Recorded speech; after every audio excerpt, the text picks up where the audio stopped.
നമസ്കാരം. 7 വർഷത്തെ പ്രണയം മലേഷ്യക്കാരിയായ 67കാരിക്ക് നഷ്ടപ്പെടുത്തിയത് 2.2 മില്യൺ റിംഗറ്റ്. ഇന്ത്യൻ രൂപ കണക്കാക്കിയാൽ ഏകദേശം 4.4 കോടി രൂപ. ഇത്രയും വർഷത്തിനിടയിൽ അമേരിക്കൻ വ്യവസായിയായ സ്വന്തം കാമുകനെ ഒരിക്കൽ പോലും നേരിട്ട് കണ്ടിട്ടില്ല. എന്തിന്, ഒരു വീഡിയോ കോളിൽ പോലും ഇവർ കണ്ടിട്ടില്ല എന്നതാണ് കൗതുകകരമായ കാര്യം. ബന്ധുക്കളിൽ നിന്നും സുഹൃത്തുക്കളിൽ നിന്നും കടം വാങ്ങിയും ബാങ്ക് ലോൺ എടുത്തുമാണ് തൻ്റെ കാമുകനെ ഈ 67കാരി സഹായിച്ചത്. കാമുകൻ ചതി തുടർന്നപ്പോഴും ഒരിക്കൽ പോലും സംശയിക്കാതെ 67കാരി പണം നൽകിക്കൊണ്ടേയിരുന്നു.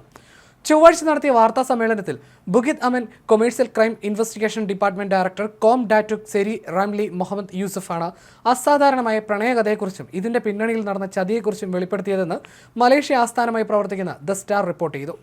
പതിറ്റാണ്ടുകൾ നീണ്ട പ്രണയ തട്ടിപ്പിനിരയായ 67കാരിയായ മലേഷ്യൻ സ്ത്രീക്ക് 4.4 കോടി രൂപ നഷ്ടമായെന്നാണ് അന്വേഷണ സംഘം പറയുന്നത്. പ്രണയം നടിച്ച് തട്ടിപ്പ് നടത്തിയ കാലയളവിൽ ഒരിക്കൽ പോലും ഇരയാക്കപ്പെട്ട സ്ത്രീയും തട്ടിപ്പുകാരനായ കാമുകനും തമ്മിൽ നേരിലോ വീഡിയോ കോളിലൂടെയോ കണ്ടിട്ടില്ല എന്നതും ഈ സംഭവത്തിന്റെ ദുരൂഹത വർദ്ധിപ്പിക്കുന്നു. അന്വേഷണ ഉദ്യോഗസ്ഥർ പുറത്തുവിടുന്ന വിവരങ്ങൾ അനുസരിച്ച് ഒരു വ്യക്തി തട്ടിപ്പിന് ഇരയാക്കപ്പെടുന്ന ഏറ്റവും ദൈർഘ്യമേറിയ കാലയളവുള്ള കേസ് കൂടിയാണിത്. അന്വേഷണ ഏജൻസിയായ ക്വാലാലംപൂർ ബുക്കിറ്റ് അമനിലെ commercial crime investigation department director Ramli Mohamed Yusoff കഴിഞ്ഞ ഡിസംബർ 17 വിളിച്ചു ചേർത്ത പത്രസമ്മേളനത്തിലാണ് ഈ തട്ടിപ്പിന്റെ വിശദാംശങ്ങൾ പുറത്തുവിട്ടത്.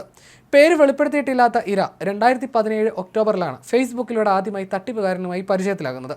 അധികം വൈകാതെ തന്നെ പ്രസ്തുത വ്യക്തിയുമായി ഇവർ പ്രണയത്തിലായി. സിംഗപ്പൂരിൽ മെഡിക്കൽ ഉപകരണങ്ങളുടെ വിതരണവുമായി ബന്ധപ്പെട്ട ജോലി ചെയ്യുന്ന ഒരു അമേരിക്കൻ വ്യവസായിയാണ് താൻ എന്നാണ് തട്ടിപ്പുകാരൻ സ്വയം പരിചയപ്പെടുത്തിയിരുന്നത്. തനിക്ക് മലേഷ്യയിലേക്ക് മാറാൻ ആഗ്രഹമുണ്ടെന്നും എന്നാൽ ചില സാമ്പത്തിക ബുദ്ധിമുട്ടുകൾ ഉണ്ടെന്നും പറഞ്ഞായിരുന്നു ഇയാൾ ആദ്യമായി സ്ത്രീയിൽ നിന്നും പണം തട്ടിയെടുത്തത്. അന്ന് 95,000 രൂപയാണ് ഇരയാക്കപ്പെട്ട സ്ത്രീ തട്ടിപ്പുകാരന് ട്രാൻസ്ഫർ ചെയ്തത്. പിന്നീട് ഇയാൾ പണം ആവശ്യപ്പെടുന്നത് പതിവാക്കി. എന്നാൽ ഒരു തവണ പോലും ഇവർക്ക് തന്റെ കാമുകനിൽ സംശയം തോന്നില്ലെന്ന് മാത്രമല്ല, അയാൾ ആവശ്യപ്പെടുന്ന സമയത്തൊക്കെ പണം കൈമാറുകയും ചെയ്തു. 50 വ്യത്യസ്ത ബാങ്ക് അക്കൗണ്ടുകളിലേക്ക് 306 ബാങ്ക് ട്രാൻസ്ഫറുകളാണ് തട്ടിപ്പുകാരൻ ആവശ്യപ്പെട്ടതനുസരിച്ച് സ്ത്രീ നടത്തിയത്. ഇങ്ങനെ 4 കോടി രൂപയാണ് ഇയാൾ തട്ടിയെടുത്തത്.